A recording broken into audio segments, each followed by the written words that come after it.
Priority sector lending से related second video है और काफ़ी इंपॉर्टेंट था फर्स्ट पार्ट भी। उस पार्ट को बिल्कुल भी मिस ना करना। वीडियो आपको मिल जाएगी हमारी एप्लीकेशन में और साथ में पीडीएफ फाइल भी। आपको एप्लीकेशन डाउनलोड करनी है, लिंक स्क्रीन के ऊपर है iibf.info/app। वीडियोस के लिए चैनल को सब्सक्राइब जरूर करें और बेल नोटिफिकेशन आइकन को जरूर प्रेस करें so that you can be getting the notification of the videos. कोई भी वीडियो मिस हुआ यानी कि एक चांस आपका जा सकता है अपने एग्जाम्स को क्लियर करने के लिए। और ये टॉपिक बहुत इंपॉर्टेंट है, जेआईबी के लिए भी, सीआईबी के लिए भी और बैंक प्रमोशंस के लिए भी। सो वीडियो को एंड तक जरूर गो थ्रू करें। चलिए आज का सेशन करते हैं स्टार्ट। 14 क्वेश्चंस हम ऑलरेडी कवर कर चुके थे and this is the question number 15th। The PSL framework includes a incentive system of assigning higher or lower ways to incremental credit in certain districts to address regional disparities. However, certain types of banks are exempted from this adjustment. कुछ एक banks के ऊपर इस adjustment को exempt किया गया है. Which of the following banks would be exempted from the adjustment of ways in their priority sector lending achievements? उसके बारे में हमने बताना है. सो डोमेस्टिक कमर्शियल बैंक्स या फिर फॉरेन बैंक्स विद 20 और मोर ब्रांचेस और इट्स रीजनल रूरल बैंक्स या फिर small finance banks with grandfathered loans. So which one would be the correct answer in this? So कौन से बैंक्स हैं जिनको कहा गया है कि भाई कोई फर्क नहीं पड़ता, आप कैसे भी लोन लेकर के आइएगा, आपको इक्वल वेटेज 100% का देंगे, इंक्रीमेंटल या डिक्रीमेंटल वेटेज नहीं देंगे। सो ये जो हायर वेटेज या लोअर वेटेज का कंसेप्ट है, this is actually not applicable on a certain class. ना तो ये आरआरबीज के ऊपर एप्लीकेबल है, राइट? पहले तो आरआरबीज हैं। सेकंड जो है debts related to local area banks जिनको हम एल ए बी कहते हैं, उनके ऊपर भी एप्लीकेबल नहीं है। Third it is related to जो अर्बन कोऑपरेटिव बैंक्स है जिसको हम यूसीबी कहते हैं, उनके ऊपर भी एप्लीकेबल नहीं है। एंड जो फॉरेन बैंक्स हैं जिसमें होली एंड सब्सिडरीज आएंगी, उनके ऊपर भी ये शामिल नहीं है। फॉरेन बैंक्स के ऊपर भी शामिल नहीं है where the branches are lesser than 20, right? So that is it. So answer क्या रहेगा? Answer is actually option C here, कि इन केस वेटेज कम हो ज्यादा हो कोई फर्क नहीं है, आपको 100% ही लगेगा। क्वेश्चन नंबर 16 पर चलते हैं। A bank extends a loan to a farmer produce company that is engaged in agriculture and allied activities. For this loan to be categorised for this loan to be categorised under the small and marginal farmers sub target, what is the specific criterion regarding the composition of FPC? क्या criterion है? ये question ने already last video में cover किया था, last to last video में cover किया था। लैंड होल्डिंग शेयर जो है एसएमएफ का एफपीसी में, वो कम से कम लैंड होल्डिंग के हिसाब से अगर देखें तो 75% होना चाहिए। एंड एज ऑफ नंबर या फिर एज ऑफ नंबर यानी कि नंबर ऑफ जो फार्मर्स हैं, राइट, उसमें 75% जो है वो आपका स्मॉल मार्जिनल फार्मर की कैटेगरी से होने चाहिए। सो आंसर जो रहेगा that is going to be option A. So option A is the correct answer here. Question number 17, it says the PSL framework actually allows banks to trade in PSLCs to meet their targets. A bank wants to issue PSLC for the micro enterprises category but currently does not have sufficient underlying loans in its books. What is the maximum value of PSLC the bank is permitted to issue under these circumstances? तो priority sector lending framework allow करता है कि जो PSLCs हैं उनको basically trade in trade out किया जा सकता है, खरीदा बेचा जा सकता है। A bank want to issue the PSLC for the priority sector lending micro enterprise category, लेकिन अभी उनके पास सफिशिएंट कैटेगरी के अंदर लोन है ही नहीं है अपनी बुक्स में। तो मैक्सिमम कितना वैल्यू ऑफ लोन वो सैंक्शन कर सकते हैं अभी फिलहाल की, कितना परमिटेड अंडर दिस सर्कमस्टांसेस, कितना लोन आगे वो दे पाएंगे? So there is a guideline. क्या वो 0% देंगे, अप टू 25%, अप टू 50% या फिर up to 50% of the overall years priority sector lending, right? तो क्या कैटेगरी रहेगी जिसमें वो जितना आगे सैंक्शन कर सकते हैं? सो क्राइटेरिया कुछ इस हिसाब से है। Here we are having the bank and bank के पास जो प्रायोरिटी सेक्टर लेंडिंग है अभी particular to micro enterprises category, वो अभी बिल्कुल भी नहीं है, जीरो है। और बैंक फिर भी जो प्रायोरिटी सेक्टर लेंडिंग सर्टिफिकेट है उसको इशू करना चाहता है। तो रूल ये कहता है कि yes this is allowed, bank sanction कर सकता है up to 50% under the same category of previous year, यानी कि पिछले साल जो माइक्रो एंटरप्राइज में इन्होंने टोटल सैंक्शन किया था उसका 50% का ये priority sector lending certificate issue कर सकते हैं। So accordingly if we look at, it seems to be option C या फिर ऑप्शन डी जो है, those are the correct answer. Option C it says up to 50% of the previous years PSL achievement in that specific category, which is absolutely true. तो option C true रहेगा, option D is not the correct one, right. अभी चलते हैं question number 4 की तरफ, which is overall question number 18, because हम already 14 questions कर चुके हैं।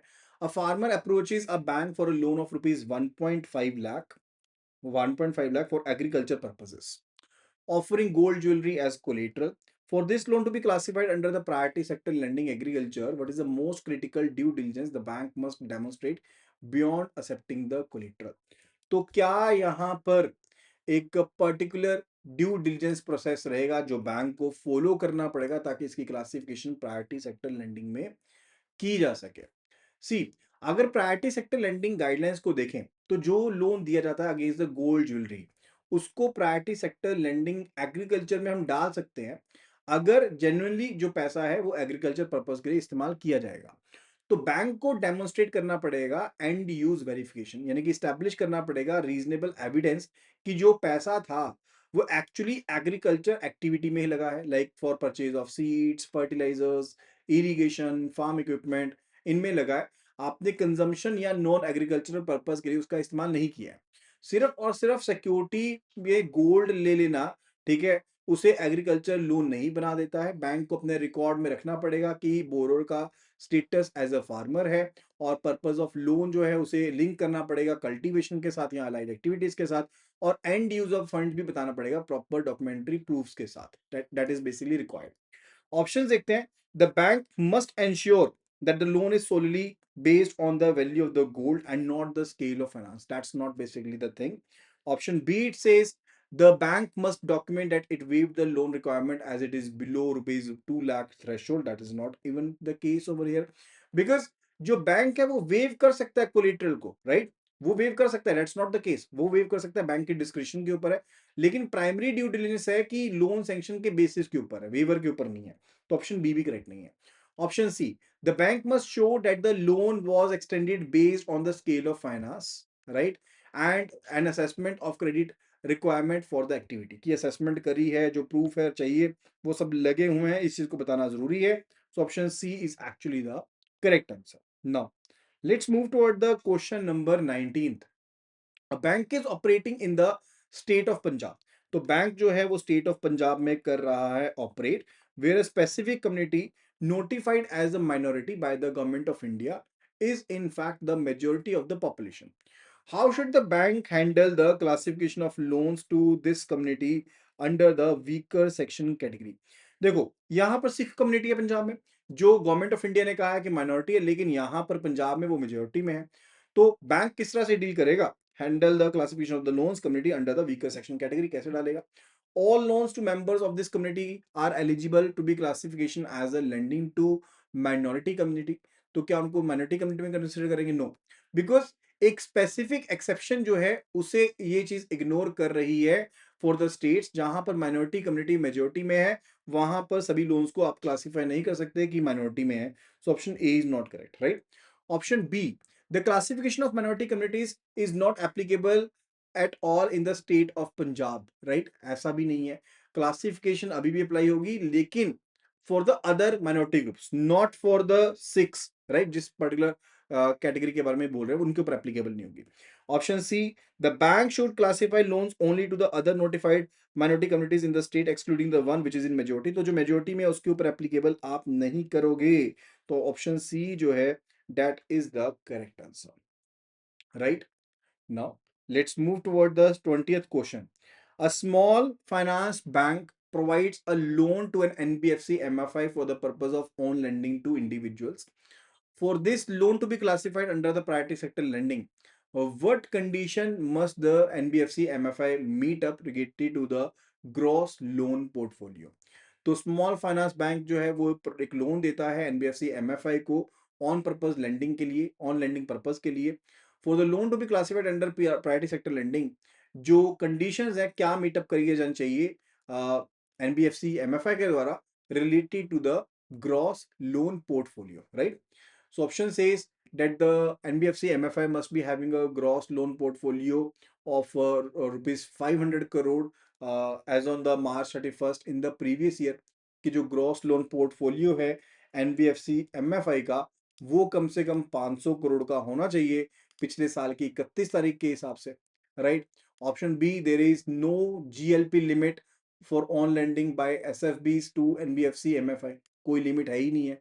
देखो सबसे पहले तो मैं आपको ना ये बताता हूँ कि ग्रॉस लोन पोर्टफोलियो होता क्या है।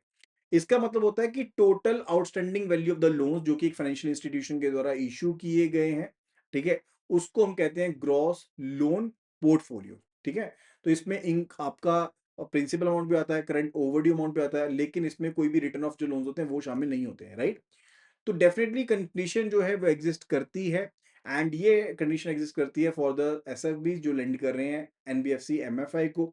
एंड ये कहता है कि जो लोन एलिजिबल माने जाएंगे एमएफआई को, जिसको आप ग्रोस लोन पोर्टफोलियो का पार्ट मान सकते हो, एंड फर्दर जो आप इंक्लूड कर सकते हो प्रायोरिटी सेक्टर में, दैट्स बेसिकली रिक्वायर्ड कि 500 करोड़ कम से कम जीएलपी हो as on the 31st March of the last year related to that particular NBFC MFI.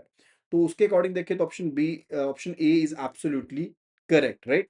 So option C कह रहा है कि NBFC MFI must have a gross loan portfolio of rupees more than 500 crore to be considered large enough for on lending purposes. C option C जो है ये totally opposite कह रहा है, यानी कि हम कह रहे हैं कि अप टू होना चाहिए।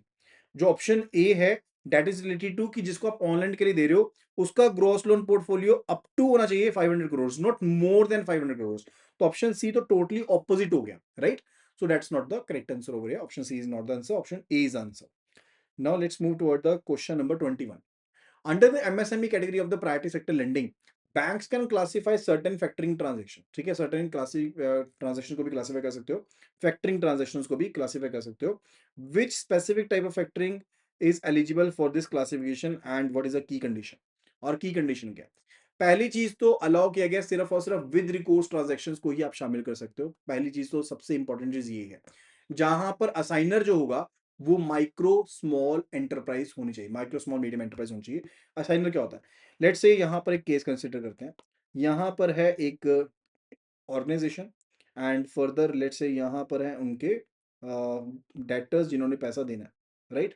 And here we are having the bank जो फैक्टरिंग सर्विसेज प्रोवाइड कर रहा है, एनबीएफसी कह लो, कुछ कह लो, ठीक है। तो here we are having the micro small medium enterprise, right.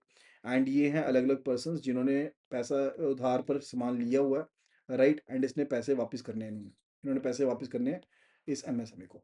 अब एमएसएमई गई है इस फैक्टरिंग के पास, फैक्टर के पास लोन लेने के लिए, एंड फैक्टर ने क्या किया, जो बुक डेट से वो साइन हो गए किसके नाम में, अब फैक्टर के नाम में साइन हो गए, तो ये एमएसएमई बन गया असाइनर, एमएसएमई बन गया असाइनर, और ये फैक्टर बन गया assignee, that's the assignee here. और ये हैं आपके पास डेटर्स, ठीक है, जिन्होंने पैसे देने हैं, ये सभी डेटर्स आपके पास, ये भी और ये भी। सो सबसे पहली चीज है कि ये विद रिकोर्स होना चाहिए। विद रिकोर्स का मतलब क्या होता है कि कल को जब बैंक जो था वो पैसे लेने के लिए गया इनके पास, बैंक पैसे लेने के लिए गया और इन्होंने कर दिया डिफॉल्ट, इन्होंने क्या कर दिया, डिफॉल्ट कर दिया, तो उसके केस में बैंक रिकवरी कर सकता है किससे, इस असाइनर से रिकवरी कर सकता है, राइट। सो ये होता है विद रिकोर्स। तो सिर्फ विद रिकोर्स ट्रांजेक्शन्स के लिए अलाउड है, विद रिकोर्स ट्रांजेक्शन्स के लिए ये चीज अलाउड होती है, राइट। तो रिकोर्स तो होना जरूरी है, चाहे वो ट्रेड्स है चाहे कुछ है, ठीक है। So that is also case, but the point is to be taken in mind. So option B तो उसके अकॉर्डिंग हो गया करेक्ट। अगर इसके हिसाब से देखें कि with recourse factoring transactions where the signer is micro small medium enterprise, वो एलिजिबल है। बट एक ऑप्शन सी यहाँ पर है कि all factoring transactions that take place through the TReDS, that is trade receivables discounting systems regardless of the recourse, those are also eligible, वो भी eligible है। देखो ये स्टेटमेंट करेक्ट नहीं है, व्हाई? बिकॉज जो ट्रेड ट्रांजेक्शन होती है वो एलिजिबल होती हैं, ठीक है। द प्राइमरी जो डिपार्टमेंटल फैक्टरिंग होगी वो बेसिकली एलिजिबल होगी विद रिकोर्स के साथ। जो ट्रेड्स ट्रांजेक्शंस हैं वो एलिजिबल होती हैं, लेकिन जो प्राइमरी डिपार्टमेंटल ट्रांजेक्शंस हैं, जो प्राइमरी अगर आप डिपार्टमेंट फैक्टरिंग कर रहे हो, वो एलिजिबिलिटी किससे थ्रू होगी, वो बेसिकली अगर विद रिकोर्स है तभी होगी। तो उसके अकॉर्डिंग अगर हमने मार्क किया यहाँ पर option C is not correct, ठीक है। पार्शली हम करेक्ट कह सकते हैं ऑप्शन सी को, दैट इज नॉट करेक्ट, ठीक है, otherwise not correct. Option B is the correct answer. Now let's have a look at the option question number 22। A bank calculates its annual priority sector lending performance and finds that it is having a shortfall of 12 percent point in meeting a overall target. As a consequence, it is required to make a contribution to the RIDF, Rural Infrastructure Development Fund में पैसे डालने पड़ेंगे. What interest rate a bank will earn on that? तो interest rate मिलता है 4% का. कितना मिलता है? 4% का इंटरेस्ट मिलता है. Not a valid question over here. चलो नेक्स्ट क्वेश्चन पे चलते हैं. Question number 23rd. A bank provides a loan to a logistic company for purchasing a fleet of standard commercial trucks, right? Commercial truck purchase करना है, उसके लिए bank ने loan दिया एक लॉजिस्टिक कंपनी को. The company acts as a carrier for various businesses including some in the food and agro processing sector. Under what specific condition can this loan be classified under the food and agro processing priority sector lending category? कौन सी condition में आपको इसको priority sector lending के तहत part मान सकते हो, लोन का पार्ट मान सकते हो? That we need to answer. If it is having at least 50% of the cargo transported by the vehicles is related to food and agro business, यानी कि जितने भी उन्होंने व्हीकल्स लिए उसमें से 50% जो है वो बेसिकली किससे रिलेटेड है? वो एग्रो से रिलेटेड है. देखो रिक्वायरमेंट जो है वो एक्सक्लूसिव यूज के लिए चाहिए, मेजोरिटी यूज से रिलेटेड नहीं है. यानी कि जो चीज खरीदी जाएगी वो एक्सक्लूसिवली यूज की जाएगी एग्रो बिजनेस के लिए, राइट? एक्सक्लूसिवली, मेजोरिटी के हिसाब से नहीं, right? Option A is not the correct. Option B, the loan can be classified if the transport company itself is classified as an MSME. अगर वो MSME हो, अगर MSME स्टेटस होगा तो लोन MSME कैटेगरी में जाएगा, food and agro processing category में होना जाएगा. तो option B is not correct. Option C, if the vehicles are used exclusively for the transportation of food and agro processed products, तो definitely जो loan दिया जा रहा है उसको आप शामिल कर सकते हो फूड एंड एग्रो पार्ट में, यानी कि एग्रीकल्चर इंफ्रास्ट्रक्चर में शामिल फिर उसको किया जा सकता है. ठीक है. तो स्पेसिफिक क्या रहता है कि अगर ट्रांसपोर्टेशन जो है वो अगर एक एलिजिबल एक्टिविटी मानी गई है तो उसको प्रायोरिटी सेक्टर लेंडिंग में हम फिर शामिल कर सकते हैं, उसको मान सकते हैं एक्सक्लूसिवली अगर इस्तेमाल किया जा रहा है तो. अगर व्हीकल्स का इस्तेमाल किसी पर्पज के लिए और किया जाएगा तो उसे कंसीडर नहीं किया जाएगा उस पर्टिकुलर कैटेगरी में, राइट? बट अगर बोरर की क्लासिफिकेशन एमएसएमई फिर उसको एमएसएमई में डाल देंगे, right? That's the scenario. So option C is the correct answer. चलिए अभी चलते हैं नेक्स्ट क्वेश्चन पर. A bank is sanctioning a priority sector loan of rupees 45,000 to individual member of a SHG. The bank's loan policy includes levying a small one-time loan processing fee on all the loans. According to the common guidelines for the PSL, is levying this fee permissible? तो क्या वो permissible है? देखो, अगर priority sector lending का जो loan का amount है वो 50,000 तक का हो, if it is up to 50,000, तो आप कोई भी चार्जेस नहीं लगा सकते. कोई भी लोन रिलेटेड या एडहॉक सर्विस चार्जेस या इंस्पेक्शन चार्जेस आप नहीं लगाओगे उन प्रायोरिटी सेक्टर लोन्स के ऊपर जिनका अमाउंट 50,000 तक का होता है. एंड फर्दर ये भी क्लैरिफाई किया गया है कि एसएचजी जीएलजी के केस में ये जो लिमिट है वो पर मेंबर के ऊपर एप्लीकेबल रहती है, पूरे के पूरे ग्रुप के ऊपर एप्लीकेबल नहीं रहती है, क्योंकि लोन यहाँ पर 45,000 रुपए का दिया गया है तो वो डेफिनेटली उसमें चार्जेस आप नहीं लगा सकते. सो ऑप्शन देखते हैं. यस वाला आंसर तो नहीं है डेफिनेटली. नो वाला आंसर देखते हैं. No, no loan related service charges can be levied on private sector loans up to rupees 50,000. Absolutely correct. Now let's move toward the 25th question. When multiple buy and sell orders for PSLCs are placed on eKuber portal, the system uses specific methodology to match them. If a bank places a buy order, there are multiple sell orders offers available at different premiums. How does the platform prioritize the matching? तो platform किस तरह से prioritise करता है matching को? Let's say एक person purchase करना चाहता है, मल्टीपल सेलर्स हैं तो प्रीमियम्स के ऊपर अवेलेबल है, तो किस तरह से मैचिंग होगी? It matches with the seller who place their order first. जो सेलर ने पहले ऑर्डर प्लेस किया तो उसके हिसाब से होगा. नो, लोएस्ट जो प्रीमियम होता है वो प्राइमरी मैचिंग क्राइटेरियन होता है ई कुबेर में, टाइमिंग ऑफ द ऑर्डर नहीं होता है. ठीक है, तो ऑप्शन ए तो करेक्ट नहीं है. It matches with the seller offering the highest premium. No, highest नहीं होगा. It follow the rule matching with the lowest sell offer first then on a FIFO basis within the price. Definitely आप सबसे पहले देखोगे कि जिसने सबसे कम premium दिया है उसका मैच करोगे ऑर्डर, राइट? एंड उसके बाद first in first out basis पर आप मैच करते हो. So option C is absolutely correct. Now, question number 26. A bank is considering investing in securitization notes to meet its PSL targets. The underlying assets of these notes are loans against gold jewelry that were originated by an NBFC. According to the guidelines, would this investment be eligible for the priority sector lending? क्या उसे eligible माना जाएगा? Bank consider कर रहा है कि invest कर ले सिक्योरिटाइजेशन नोट्स में कि अपने प्रायोरिटी सेक्टर लेंडिंग टारगेट को मीट करने के लिए। अब जो अंडरलाइंग एसेट थे इन नोट्स के, वो loan against the gold jewellery, right, जो ओरिजिनेट किए गए थे एनबीएफसी के द्वारा। तो गाइडलाइंस के अकॉर्डिंग क्या इन्वेस्टमेंट जो एलिजिबल होगी प्राइवेट सेक्टर स्टेटस के लिए? तो कुछ इस तरह से सिनेरियो है। यहाँ पर है ओरिजिनेटर ऑफ द लोन्स, और यहाँ पर है pool of the loans, right, और यहाँ पर है एक special purpose vehicle, right, and यहाँ एआरसी कह लीजिए, और here we are having the special purpose vehicle, and here are being issued the security notes, and further यहाँ पर है इन्वेस्टर, जो अलग अलग इन्वेस्टर्स होंगे वो यहाँ पर है। Let me mark them. तो first of all we are having the NBFC which is the originator, and ये पूल ऑफ लोन्स है, जो गोल्ड लोन है ना, गोल्ड लोन्स हैं वो है यहाँ पर पूल। एंड यहाँ पर है एसेट रिकंस्ट्रक्शन कंपनी जिसने एक स्पेशल पर्पस व्हीकल को बनाया और सिक्योरिटी रिसिप्ट्स को इशू किया गया। यहाँ पर है इन्वेस्टर 1, इन्वेस्टर 2, इन्वेस्टर 3। तो ये पूल के बेस पर इन्होंने जो लोन थे सेल कर दिया एआरसी को, एआरसी ने इनको शिफ्ट कर दिया एसपीवी के पास, स्पेशल पर्पस व्हीकल के पास, इन्होंने कन्वर्ट कर दिया इसको सिक्योरिटी रिसिप्ट्स में, और इन्वेस्टर्स ने यहाँ पर इन्वेस्टमेंट कर दी है। अब ये पूछा गया कि इन्वेस्टर 1 जो है ना ये बैंक है, एंड ये कहता है कि क्या ये जो इन्वेस्टमेंट करेगा इन सिक्योरिटी नोट्स में ये प्रायोरिटी सेक्टर लेंडिंग के लिए क्वालिफाई करेगी? नो। आंसर है नो। वाई? जो इन्वेस्टमेंट की जाती है बैंक के द्वारा ना सिक्योरिटाइजेशन नोट्स में, उसमें स्पेसिफिक एक्सक्लूजन होता है। उसके रिलेटेड क्या है?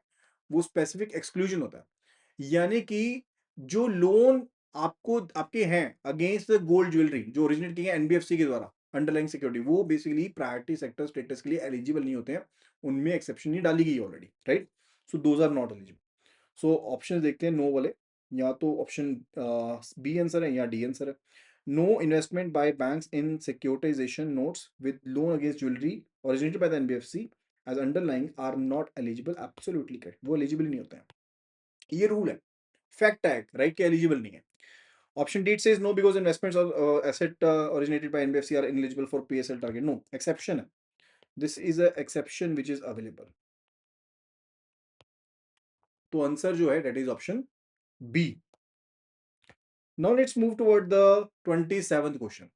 Under the CLM co-lending model, bank and NBFC enter into agreement to jointly lend to priority sector. NBFC suggests an arrangement where it will absorb 100% of the credit risk for the entire loan, including the portion of the bank's books. Does this risk sharing proposal comply with the CLM guidelines? तो क्या ये CLM की guidance के साथ clarify करता है ये चीज? क्या उसके साथ मैच आउट कर रही है चीज या नहीं कर रही है? उसके बारे में we need to answer. That we need to answer. Co lending model में देखो बैंक एंड एनबीएफसी मिलकर के देते हैं, लेकिन रिस्क शेयरिंग तो होती है ना। No, there is no risk sharing. अब की रूल क्या है को लेंडिंग अरेंजमेंट का? कि बैंक एंड एनबीएफसी जो है वो ज्वाइंटली ओरिजिनेट होगा, loan must B jointly originated, यानी कि मिनिमम रिस्क शेयरिंग रिक्वायरमेंट तो चाहिए ना। बैंक को कम से कम 80% क्रेडिट रिस्क तो लोन का लेना पड़ेगा, दैट इज द रिक्वायरमेंट। अब 100% एब्जॉर्प्शन अगर एनबीएफसी कर लेगा तो वो तो अलाउड ही नहीं है। आरबीआई स्पेसिफिकली मना करता है स्ट्रक्चर को जहां पर सिर्फ एक ही पार्टी पूरा का पूरा क्रेडिट रिस्क एब्जॉर्ब कर लेगी। लेट्स से बैंक का जो पार्ट है वो भी एब्जॉर्ब कर लेगी। तो बैंक को नेसेसरीली क्रेडिट रिस्क तो बियर करना पड़ेगा लोन पोर्टफोलियो के लिए, अदरवाइज डेफिनेटली वो it becomes akin to synthetic securitization, जो कि परमिटेड नहीं है सीएलएम में, राइट। तो दैट इज बेसिकली रिक्वायर्ड। तो करेक्ट अप्रोच क्या है कि अगर बैंक को सीएलएम में पार्टिसिपेट करना है तो 80% जो क्रेडिट रिस्क है वो तो लेना पड़ेगा। एंड एनबीएफसी जो है वो गारंटी नहीं कर सकता या फिर लोन्स को एब्जॉर्ब नहीं कर सकता, लॉसेस को एब्जॉर्ब नहीं कर सकता, that is not done. So that's basically not required. So the priority sector assets from the bank's books must at all time be without recourse to NBFC. बिल्कुल सही है। क्लैरिफिकेशन यही है इस चीज के रिलेटेड कि जो गाइडलाइंस है वो यही कहती हैं कि शेयरिंग जो होगी वो रिस्क रिवॉर्ड बेसिस पर होनी चाहिए। प्रायोरिटी सेक्टर एसेट जो हैं बैंक की बुक के ऊपर, ठीक है, those at all the times be without recourse to NBFC. NBFC का कोई रिकोर्स नहीं होना चाहिए, यानी कि बैंक जो है वो क्रेडिट रिस्क बियर करेगा उस पूरे के पूरे लोन पोर्शन का, तभी आप उसको प्रायोरिटी सेक्टर में शामिल करोगे बैंक के, नहीं तो नहीं करोगे। नहीं तो नहीं करोगे। रिस्क जो रहेगा वो बैंक के ऊपर होना चाहिए, क्रेडिट रिस्क होना चाहिए, right. So answer is basically option B. Then it's related to question number 28. A loan was sanctioned and disbursed in 2023 and was correctly categorized as priority sector lending under the master directions related dated 2020. The new master directions are set off to come from April 1, 2025. What will be the PSL status on the existing loan after this date?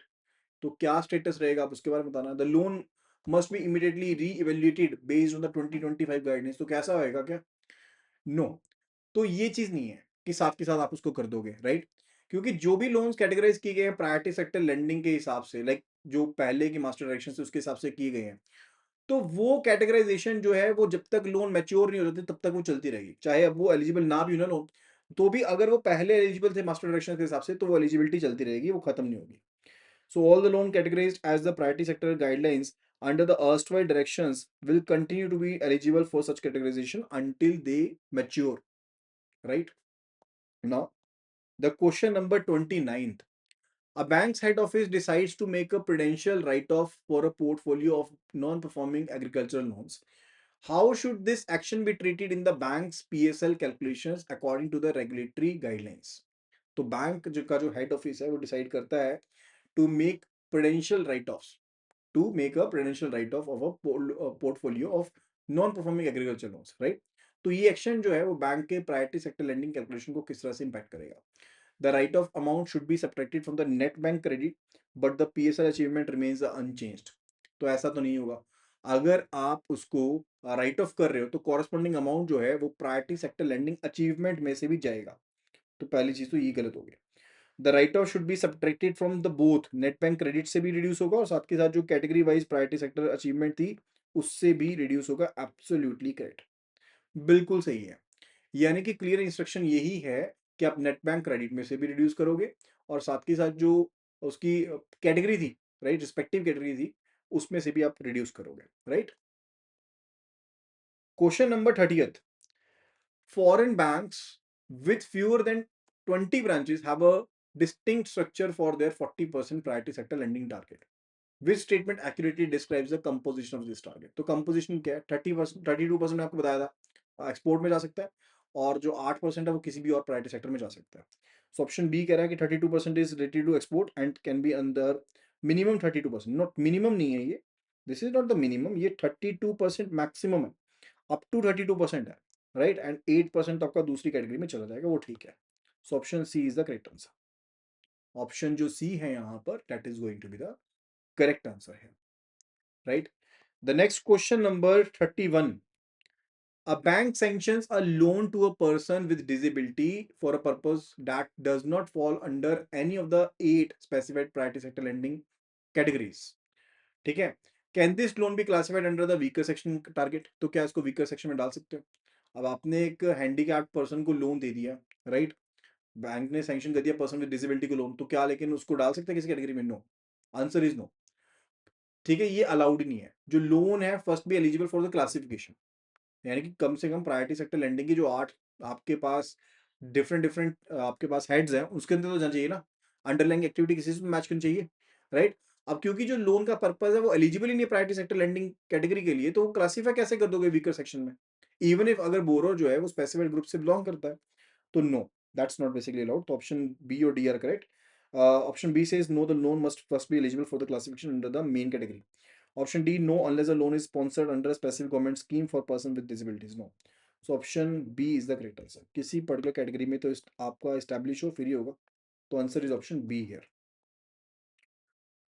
Question number 32nd, it says a bank extends a loan of rupees 50 crore to a startup that is engaged in activities related to renewable energy, which is not agriculture or MSME. According to the PSL guidelines, how should this loan be classified? कैसे classify करोगे?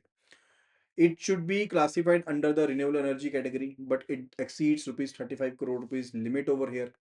It should be classified under the others category for the startups. It should be classified under the MSME category as the loans to startups are eligible for classified as such. The loan is not eligible for PSL classification as it does not as it exceeds the limits for both renewable energy and startups. देखो simple सा फंडा ये रहता है कि जो others category अब आपको अलाउ करती है कि क्लासिफिकेशन कर सकते हो आप loans up to 50 crore to startups की, उस पर क्लासिफाई कर सकते हो, राइट। अब क्योंकि जो स्टार्टअप है वो रिन्यूएबल एनर्जी में है, राइट, तो वो उस कैटेगरी में फॉल करेगा, एंड 50 करोड़ का पूरा जो लोन होगा वो आप एलिजिबल कर सकते हैं for the others category, right. तो देखो मैं आपको रिन्यूएबल एनर्जी की पहले गाइडलाइंस बताता हूँ, राइट, कि गाइडलाइंस क्या है। यानी कि अगर आप renewable energy based power generation के लिए solar, biomass, wind energy, micro hydel energy के लिए लोन देते हो, राइट, तो इंडिविजुअल लोन्स होते हैं वो भी इसमें एप्लीकेबल है, एंड इंडिविजुअल हाउस होल्ड के लिए जो लिमिट है ना अंडर द रिन्यूएबल एनर्जी, मैं यहां पर लिख देता हूं,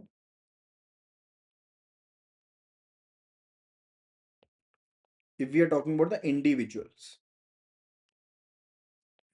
तो लिमिट है 10 लाख रुपए की। कितने की लिमिट है? 10 लाख की है, right. And if we are talking about कि अगर आप लोन देते हो for non household borrowers, यानी कि हाउस होल्ड पर्पज के लिए नहीं है, एंड किसी और बोरोअर को लोन देते हो, तो मैक्सिमम जो लिमिट है वो है 35 CR की, 35 करोड़ की लिमिट है, राइट। इंडिविजुअल की जो लिमिट है वो 10 लाख रुपए की है, ठीक है जी। ये गाइडलाइन है। अब इस केस में स्पेसिफिकली समझो, अब क्लासिफिकेशन अगर आप 35 करोड़ तक की करते हो तो 35 करोड़ ही काउंट करोगे, ठीक है, आप उसके बाद की नहीं कर सकते हो। तो it should be classified under the renewable energy category, but it exceeds a 35 crore पे लिमिट ऑफ द बोरोअर्स, तो डेफिनेटली वो एक्सीड कर जाएगा एंड मैच नहीं करेगा। तो आप उसको किस में प्लेस कर सकते हो? अदर्स कैटेगरी में डाल सकते हो फॉर द स्टार्टअप्स, ठीक है। तो ऑप्शन बी उसके अकॉर्डिंग बिल्कुल सही है। Why others category? Because other category आपको अलाउ करती है classification of the loans, like जो आप स्टार्टअप को देते हो 50 करोड़ के लिए, राइट, तो आप उसको किस में शामिल कर सकते हो? आप उसको शामिल कर सकते हो, अदर कैटेगरीज में शामिल कर सकते हो, दैट इज एक्चुअली अलाउड। तो 50 करोड़ आपका पूरा का पूरा एलिजिबल हो जाएगा प्रायोरिटी सेक्टर लैंडिंग के लिए। Now let's move to the question number 33। It says a bank successfully sells a priority sector lending certificate on the eCuber portal on December 15, 2025. What is the expiry date for this certificate? Certificate की validity कब तक की होगी उसके बारे में हमने बताना। सी, जो ड्यूरेशन होती है ना वो डिपेंड करती है इशू डेट के ऊपर, बट एक्सपायरी डेट जो होती है is fixed at the end of the financial year जिसमें ये इशू किया गया था। तो इसकी वैलिडिटी कब तक की बनेगी? अब ये कौन से फाइनेंशियल ईयर में इशू किया गया? This is issued in the financial year 2025-2026। तो ये जब भी डेट को इशू किया गया, मैक्सिमम इसकी एक्सपायरी जो रहेगी वो 31 मार्च 26 तक इसकी वैलिडिटी रहेगी। कब तक की रहेगी? 31 मार्च 2026 तक की इसकी वैलिडिटी रहने वाली है, to the end of the financial year तक की वैलिडिटी रहेगी। क्लियर है? Question number 34। The PSL guidelines apply broadly to various types of banks, but certain provisions are and eligible activities are specifically noted as not being applicable on certain types of banks. Which of the following PSL activities are regional rural banks are not permitted undertaken according to the provided notes? तो कौन सी activities जो है वो regional rural bank नहीं take up कर सकते? Classifying overdrafts to PMJDY account holders as lending to micro enterprise, तो क्या ये चीज कर सकती है? कोई सोल्यूशन इससे रिलेटेड? ये चीज अलाउड है। Participating in factoring transactions for MSME, तो क्या आप पार्टिसिपेट कर सकते हो in factoring transactions for the MSMEs? No, this is not allowed, this is actually not allowed. तो ये ट्रांजेक्शन्स जो है वो अलाउड ही नहीं है to the regional rural banks as well as to the MSMEs, to the UCBs. ना urban cooperative banks को अलाउड है, ना ही आरआरबीस को अलाउड है। Lending to small marginal farmer allowed है, बिल्कुल अलाउड है। Being exempted from adjustment of wage in priority sector lending agreement, ये भी अलाउड है, राइट। बेसिकली ये चीज अलाउड नहीं है। अगर मैं लास्ट पॉइंट की बात करूँ ना, एग्जेम्प्टेड फ्रॉम द एडजस्टमेंट, ये चीज बेसिकली आरआरबी के ऊपर एप्लीकेबल नहीं है। सॉरी, ये चीज सिर्फ और सिर्फ आरआरबीएस के लिए ही एप्लीकेबल है, एप्लीकेबल नहीं, सिर्फ आरआरबीएस के लिए एप्लीकेबल है। तो एग्जेम्प्ट है from the weightage system, weightage system के ऊपर उनको एग्जामेशन मिला हुआ है। मैंने आपको बताया था ना कि 125%, 90% वाला क्राइटेरिया आरआरबीएस के ऊपर नहीं लिखता, वो वाली बात है। तो ये तो एग्जेम्प्टेड है, तो ये बेसिकली करेक्ट है स्टेटमेंट। अलाउड है ये चीज, ये भी अलाउड है, ये भी अलाउड है, बट ये चीज अलाउड नहीं है। सो आंसर यही रहेगा, option B is going to be the correct answer, right. So that will be all related to this video, and एक और मैं एक आपको पार्ट इसका बना करके दूंगा, जिसमें स्पेसिफिकली सभी लिमिट्स को हम डिस्कस करेंगे कि क्या-क्या लिमिट है आठों सेक्टर से related and trust me that will help you a lot so as to clear the questions related to this video. So make sure कि चैनल को सब्सक्राइब ज़रूर करो और एप्लीकेशन को डाउनलोड कर लेना सो दैट आपके पास पीडीएफ भी पहुँच जाए और क्वेश्चंस भी पहुँच जाए। Thank you so much and see you again in the next video. Happy learning.